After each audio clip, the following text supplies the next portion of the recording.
കുട്ടികൾ കൺകുളിർമയാണ്. കുട്ടികൾ കുടുംബത്തിൻ്റെ ആണിക്കല്ലുകളാണ്. മക്കൾ അല്ലാഹു തന്ന വലിയൊരു അനുഗ്രഹമാണ്. ആ അനുഗ്രഹത്തിൻ്റെ വില അറിയുന്നത് ആ അനുഗ്രഹത്തിൻ്റെ അഭാവത്തിലായിരിക്കാം. ഒരു കുഞ്ഞ് ജനിക്കുന്നതിൻ്റെ മുമ്പ് തന്നെ ആ കുഞ്ഞിന് അർഹിക്കുന്ന സ്ഥാനവും പരിഗണനയും നൽകിയ മതമാണ് ഇസ്ലാം എന്ന് പറയുമ്പോൾ എത്ര മനോഹരമാണ്. ഒരു കുഞ്ഞ് ജനിക്കുന്നതിൻ്റെ മുമ്പ് എന്ന് പറഞ്ഞാൽ വിവാഹം ചെയ്യുമ്പോൾ തൻ്റെ കുഞ്ഞിന് ജന്മം കൊടുക്കാൻ പോകുന്ന ആൾ അല്ലെങ്കിൽ തൻ്റെ ഭാര്യ ആരായിരിക്കണം എന്ന് നിശ്ചയിച്ചിട്ടുള്ള മതമാണ് ഇസ്ലാം. ഫദ്ഫർ ബിദാത്തിദ്ദീൻ തരിബത് യദാക്.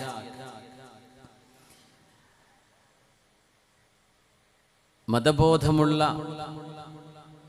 ഇസ്ലാമിക അനുഷ്ഠാനങ്ങളും ആചാരങ്ങളും വസ്ത്രവിധാനങ്ങളും ഇസ്ലാമിൻ്റെ ശരീഅത്തും ഒക്കെ ചേർത്ത് പിടിച്ച് സ്നേഹത്തോടെ നടക്കുന്ന ഒരു പെൺകുട്ടിയായിരിക്കണം നിങ്ങളുടെ ജീവിതത്തിലേക്ക്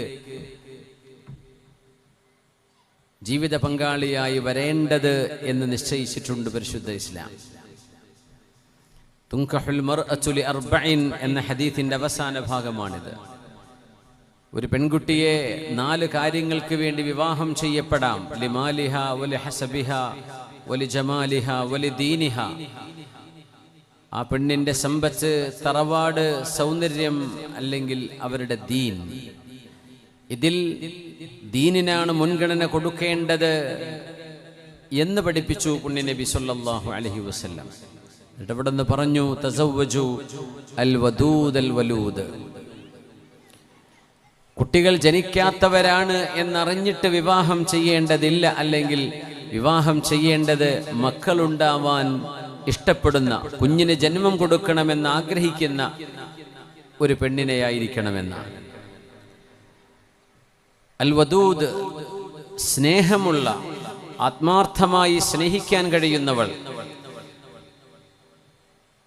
അങ്ങനെയുള്ള ഒരു പെൺകുട്ടിയെ ജീവിതത്തിലേക്ക് സ്വീകരിക്കണം എന്ന് പറയുന്നത് ഒരു കുഞ്ഞ് ജനിക്കുന്നതിൻ്റെ മുമ്പ് ആ കുഞ്ഞിനെ അള്ളാഹു പരിഗണിച്ചതാണ്. ഭാര്യ ഭർത്തൃ ബന്ധത്തിലെ ഇന്റിമേറ്റ് റിലേഷൻഷിപ്പ് നടക്കുന്ന സമയം പ്രാർത്ഥിക്കണമെന്ന് പറഞ്ഞു. അല്ലാഹുമ്മ ജന്നിബ്ന ശൈത്വാൻ വജന്നിബിശ് ശൈത്വാന മാ റസഖ്തനാ. അല്ലാഹുവേ, പിശാച് എല്ലായിടത്തും വരുന്നുണ്ട്. മനുഷ്യൻ ഭക്ഷണം കഴിക്കുന്നിടത്ത്, വെള്ളം കുടിക്കുന്നിടത്ത്, ഭാര്യയുടെ കൂടെ കിടക്കുന്നിടത്ത് പോലും പിശാചിന്റെ ഇടപെടൽ വരാനിടയുണ്ട്. അതുകൊണ്ട് തഅവ്വദു മിനശ്ശൈത്വാനിർ റജീം, പിശാചിൽ നിന്ന് കാവൽ ചോദിക്കണമെന്ന് പുണ്യനബി സല്ലല്ലാഹു അലൈഹി വസല്ലം. ആ ഒരു ഇന്റിമേറ്റ് റിലേഷൻ നടക്കുമ്പോഴും ദുആ ചെയ്യണം. അല്ലാഹുമ്മ ജന്നിബ്ന ശൈത്വാൻ. അല്ലാഹുവേ, പിശാചിനെ ഇങ്ങോട്ട് അടുപ്പിക്കരുതേ, അവനെ ഇവിടെ നിന്ന് മാറ്റി നിർത്തേണമേ. വജന്നിബിശ് ശൈത്വാന മാ റസഖ്തനാ.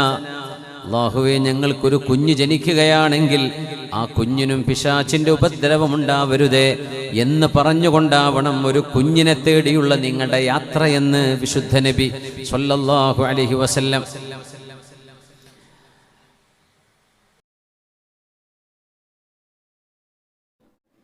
صلوا على النبي محمد وآله. اللهم صل على سيدنا محمد وعلى آل سيدنا محمد وبارك وسلم عليه.